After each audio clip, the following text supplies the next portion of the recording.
Bella Bello est née un 1er janvier 1945 à Thiévié, village situé à quelques kilomètres au nord de Lomé, la capitale togolaise. C'est une dame élégante, perfectionniste et surtout aimante.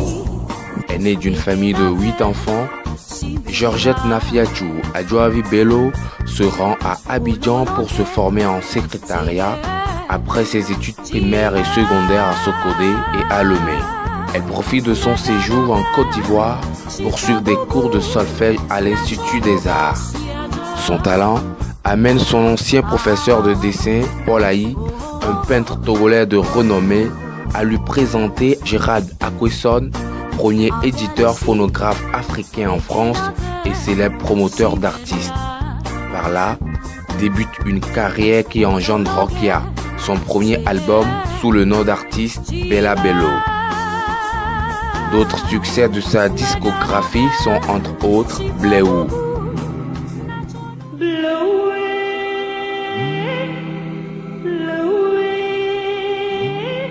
Nyedi,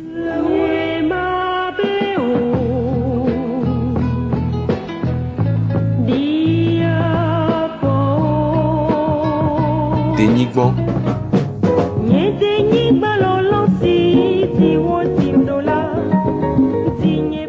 des morceaux arrangés par Vladimir Kovaron, un réputé chef d'orchestre bulgare.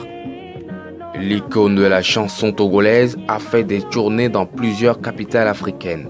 Son talent l'amène plus loin puisqu'elle a été l'une des rares africaines à chanter à l'Olympia à Paris, la scène dont rêvait tout artiste en quête de célébrité à cette époque. La diva africaine a également fait des prestations sur plusieurs scènes hors du continent africain et d'ailleurs, elle fut baptisée de blueswoman africaine aux Antilles. Après son mariage avec le magistrat togolais Théophile Jamier-Lévy, elle se préparait pour une tournée musicale aux États-Unis d'Amérique avec le Camerounais Manu Dibango. Mais ce projet tombera à l'eau puisqu'elle laissera sa vie le 10 décembre 1973 dans un accident de la circulation à Lilikopé près de Thiévié.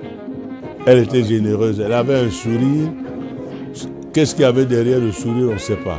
Mais dès que Bella Bello souriait, tout le monde, et bon, en plus, le bon Dieu lui avait donné le don de la beauté.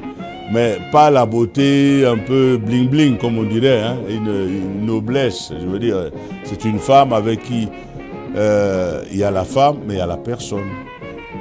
Tu étais ravi de parler à la personne. Forcément, il y avait la femme en elle. Mais il y avait tout ça combiné.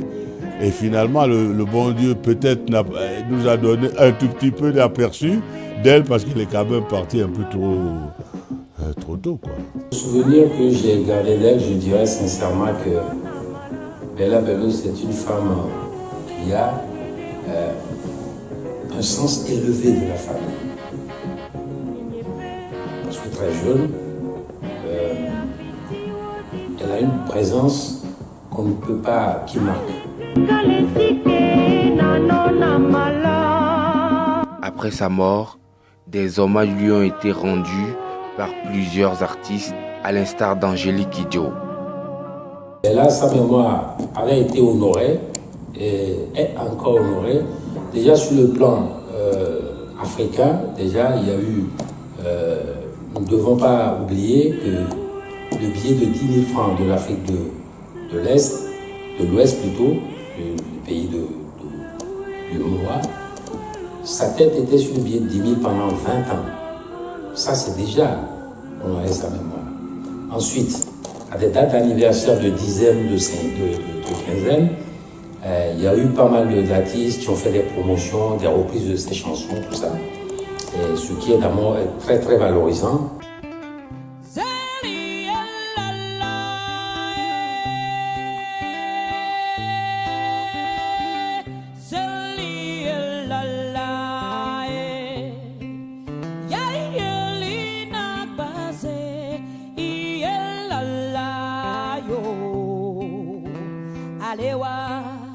Sur les pas de l'ange, de nombreuses chansons de sa discographie ont été également reprises par des artistes dont Afia Mala, Vanessa Orou et en 2012 par Tunisiano, artiste rappeur français qui sample Saigner, l'un de ses morceaux phares.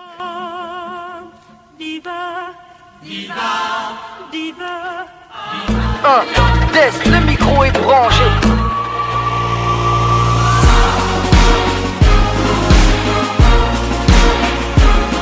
Et plus tard en 2017 par la Camerounaise Renis.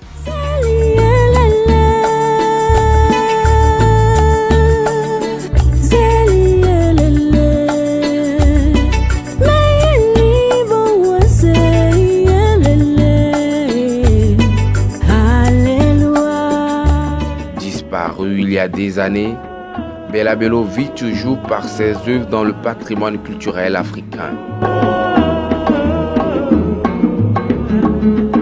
Une véritable icône de son pays, le Togo. Ce que j'aimerais qu'on retienne d'elle, c'est une personne qui a un sens élevé de la responsabilité, surtout de son pays.